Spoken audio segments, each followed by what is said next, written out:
اللہ تعالیٰ نے انسانوں کی پیدائش کا نظام یعنی نظام تخلیق والدین کو بنایا ہے کہ ان کو ان کے ذریعے سے اولاد کا وجود ہوتا ہے، پیدا ہوتی ہے۔ حقیقی خالق تو اللہ تعالیٰ ہے۔ اللہ تعالیٰ کی قدرت میں ہے کہ بغیر اس کے بھی وہ پیدا کرے، لیکن اسباب کے درجے میں اس کی شکل یہ مقرر فرمائی کہ والدین کو اس کا ذریعہ بنایا۔ اسی لحاظ سے ان کا حق بھی بہت رکھا ہے، یعنی اپنے بعد اللہ تعالیٰ نے ان کا حق رکھا ہے۔ حقیقی پالنے والا تو اللہ تعالیٰ ہے، لیکن ظاہری اسباب کے درجے میں پرورش کا اور اس کے اولاد ہونے کا سلسلہ ماں باپ کو بنایا۔ اسی لیے والدین کی نعمت بہت بڑی نعمت، اور ان کا اکرام، احترام، عظمت، ان کی خدمت، یہ سب اولاد پر اس کے حقوق ہیں کہ ان کے ساتھ حسن سلوک کا معاملہ کیا جائے۔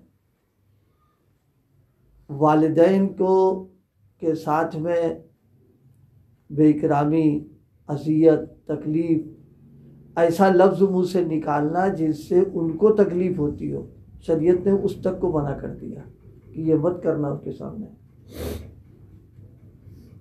والدین کو تکلیف پہنچانا، ایک تو یہ کہ ان کے ساتھ غلط معاملہ کر دینا، مار پیٹ کا نعوذ باللہ معاملہ کر دے، ان کے ساتھ جو ہے کیا کہتے ہیں ان کی بات نہ ماننا، یہ بھی ان کے لیے تکلیف اور اذیت کا باعث بنتا ہے، اور بعض اوقات اس کا وبال بھی آ جاتا ہے انسان پر۔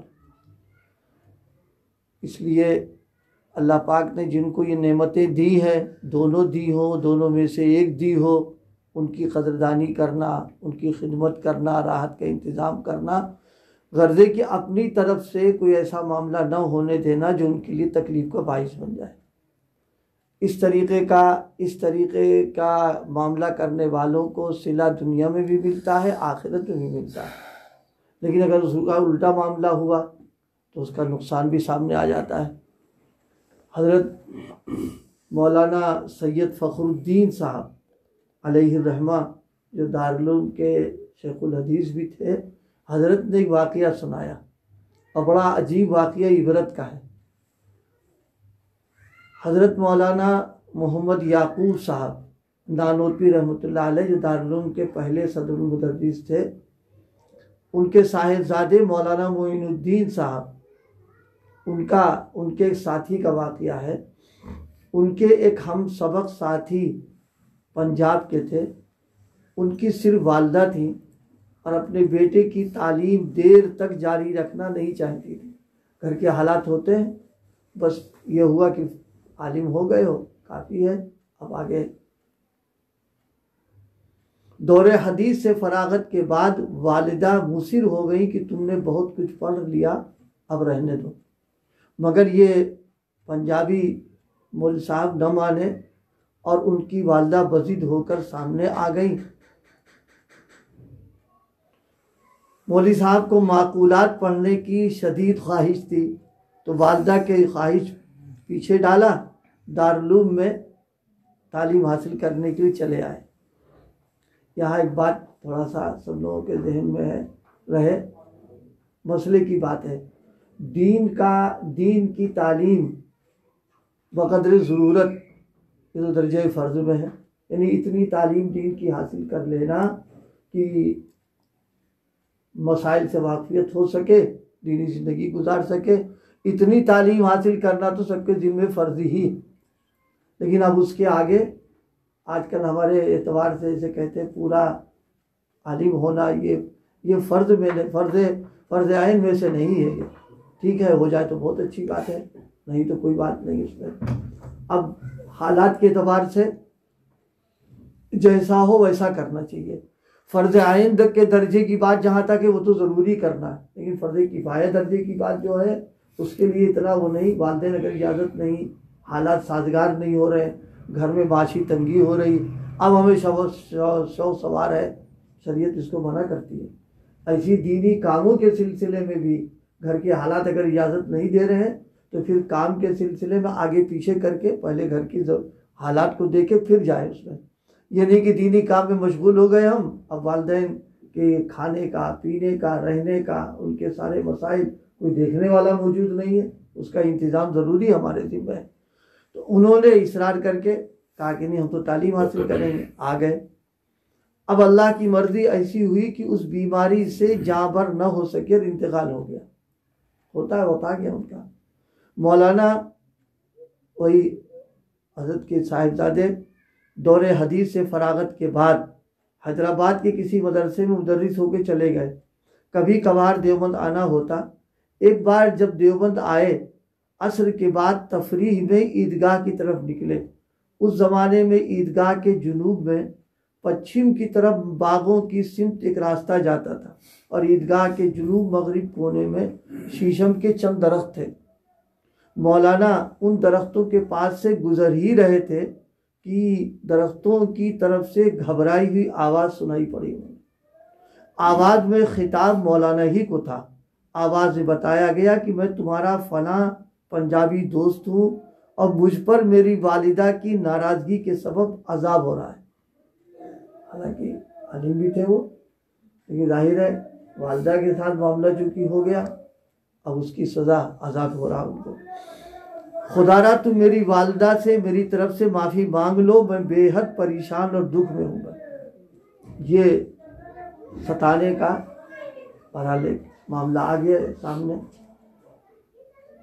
والدین کا جس طرح اکرام احترام، اسی طرح ایک حق یہ بھی ہے کہ والدین اور والد کے جو ملنے جلنے والے دوست احباب ہیں ان کے ساتھ میں بھی وہی معاملہ اکرام کا احترام کا کرنا، یہ کہ صرف والد کے دوستوں میں ہے اس کا لحاظ کرنا، یہ بھی ان کے حقوق میں بیان کیا گیا۔ مولانا نے پنجاب کا سفر کیا۔ ان کی والدہ پیرانہ سالی کی معذوریوں کے ساتھ حیات تھی۔ بیٹے کا حال سن کر دردمند ہوئی اور بیٹے کی گھر سے چلتے وقت کی بدسلوکی کو بھلا کر دل سے معاف کر کے مولانا کو رخصت مطمئن کر دیا۔ بات ابھی آئی گئی نہیں ہوئی ہے، ایک عرصے کے بعد مولانا ملازمت سے دیوبند آئے اور اسی راستے پر تفریح میں نکلے۔ شیشم کے درختوں کے پاس پہنچے تو اسی سمت سے پھر غیبی آواز آئی، مگر آواز پہلے جیسی نہیں تھی بلکہ مسرت اور شکریہ کے جذبات سے لبریز۔ آواز میں بتایا گیا کہ اب میں الحمدللہ چین و سکون سے ہوں۔ یہ اور بھائی اگر والدین کے ساتھ معاملہ ہو گیا تو اس کے لیے ایک یہ بھی ہے، ان کے لیے ایصال ثواب کا کثرت سے اہتمام کریں، ان کی طرف سے خیرات کثرت سے کریں، اور ان کے لیے ذخیرے آخرت دعا مغفرت جو کچھ خوب کرے۔ اللہ کی ذات سے امید ہے کہ انشاءاللہ یہ عمل بھی اس کی تلافی کا باعث بن جائے گا اور جو ہے اس سے وہ بچ جائے گا اس مسئلے کا۔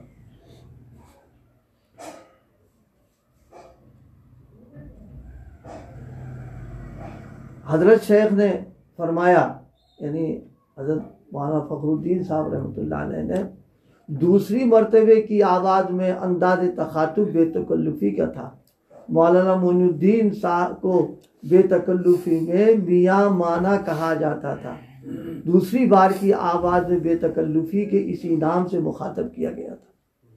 بھائی اس وقت جو بات عرض کرنے کی تھی وہ یہی، آج کا جو دور ہے اس میں والدین تک کو بالکل نظر انداز، بس اپنی راحت اپنا آرام، گھر والی رشتہ ہو گیا، اب اس کے ساتھ راحت و آرام کے ساتھ رہنا، والدین کس حالت میں ہیں، ان کی کیا ضرورت ہے، ان کا کیا تقاضا، کوئی توجہ ہی نہیں ہو رہی ہے، بس اپنے زندگی اس طریقے سے گزار رہے ہیں۔ اس کے اثرات اس دنیا میں بھی ہے، آخرت میں بھی ہے۔ میں نے عرض کیا تھا حسن سلوک کا بھی ثمرہ یہاں ملے گا اور بدسلوکی کا ثمرہ بھی یہاں ملے گا۔ یہ والدین کے لیے نظام اللہ تعالیٰ کا ہے، کیونکہ اللہ نے ان کو ظاہری اعتبار سے اس دنیا میں ہمارے لیے پرورش کرنے والا اور وجود میں آنے کا ذریعہ بنایا ہے، لہذا ان کے ساتھ اگر کوئی معاملہ ہوتا ہے تو پھر یہاں بھی معاملہ وہاں بھی ظاہر ہے۔ اگر بدسلوکی کی ہے تو سزا بھی ملے گی، اور یہ بھی دیکھنے میں آیا ہے کہ والدین کے ساتھ بدسلوکی کرنے والا جو ہوتا ہے اس کی جو اولادیں ہوتی وہ پھر اس کے ساتھ وہی سلوک کرتی ہیں۔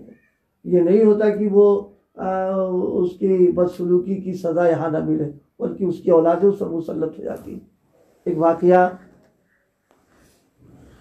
ایک شخص تھا، اس کے لڑکوں نے ایک مرتبہ اس کو رسی میں باندھا اور باندھ کر کے اپنے باپ کو گھر سے گھسیٹ کے لے کے گئے۔ ایک درخت پر پہنچے پاس، تو اس نے باپ نے کہا کہ دیکھو اب نہ گھسیٹنا، اس لیے اگر آگے گھسیٹو گے تو اب ظلم ہو جائے گا۔ اس نے جملہ جب یہ کہا تو لڑکے نے پوچھا یہ تو سب ہی غلط کام ہوا ہے۔ تب اس نے کہا کہ نہیں، میں نے بھی اپنے باپ کے ساتھ یہی معاملہ کیا تھا اور یہاں تک گھسیٹ کر میں لے آیا تھا، لہذا وہ سزا مجھے مل چکی ہے، اب مجھے آگے اگر کرو گے تو ظلم کی بات آ جائے گی، یعنی گویا تم میرے اوپر ظلم کرنے والے بنے گے۔ اس لیے بھائی یہ بہت بہت نازک معاملہ۔ بے وقت کبھی والدین نے آواز دے دی، بلا لیا، تو اب جھنجھلاہٹ میں ہم آ کر کے جواب دیتے ہیں، ایسا لہجہ غصے کا، گرمی کا ہوتا ہے کہ وہ بالکل ان کے لیے تکلیف دہ ہوتا ہے، حالانکہ ان کی معذوریوں کا زمانہ ہے، بیچارے کچھ نہیں کر سکتے۔ اس سلسلے میں نے اس سے پہلے بھی عرض کیا تھا، اللہ پاک عمل کی توفیق عطا فرمائے۔ حضرت قاری امیر حسن صاحب نور اللہ مرقدہ، ہم لوگ سر استاد بھی تھے، سرپرست بھی رہے، حضرت ایک بات فرمایا کرتے تھے بار بار کہ اولاد اگر اپنے بچپنے کو یاد رکھے کہ میں جب دنیا میں آیا تھا تو کس حال میں تھا، اور پھر جو اتنا بڑا میں ہو گیا، پوری اس میں ماں باپ کی توجہ، شفقت، پیار، محبت سب تھا۔ فرمایا اگر اس کو یاد کرے گا تو انشاءاللہ کبھی والدین پر نظر ترچھی بھی نہیں ہوگی اس کی، اور والدین کے کسی معاملے سے اس کو تکلیف بھی نہیں ہوگی۔ لیکن جب بچپنا بھول جائے گا، لوگ آتے رہتے بہت سے، کہیں ابا کی شکایت، کہیں اماں کی شکایت، اور وہ ایسا انداز پر شکایت کرتے ہیں ماں باپ کی کہ معلوم ہوتا ہے جیسے وہ ان کے ساتھ حق تلفی کر رہے ہیں۔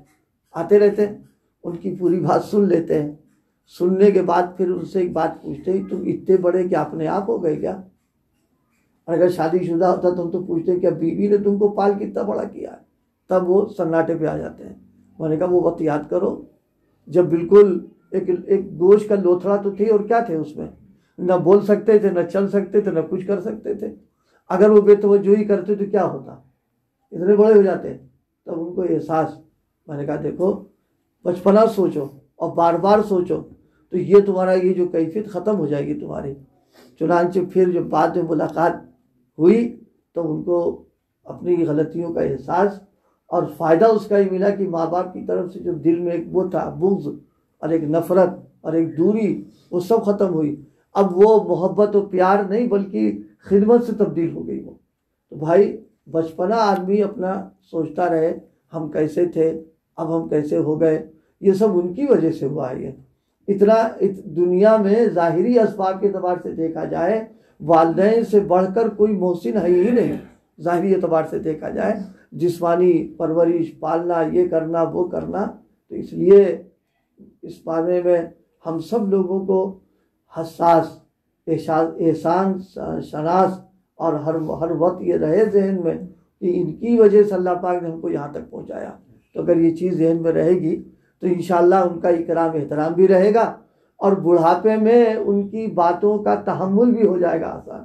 ابھی بچپنے میں ہم نے بہت سارے ایسے معاملات کیے ہیں جس سے ان کو دکھ، تکلیف اور کیا کہتے ہیں غصہ آتا ہوگا، لیکن اس غصے کا اظہار نہیں کہ انہوں نے اس کو پی گئی، اس کو ضبط کیا، تب جا کے ہم یہاں پر پڑ گئے۔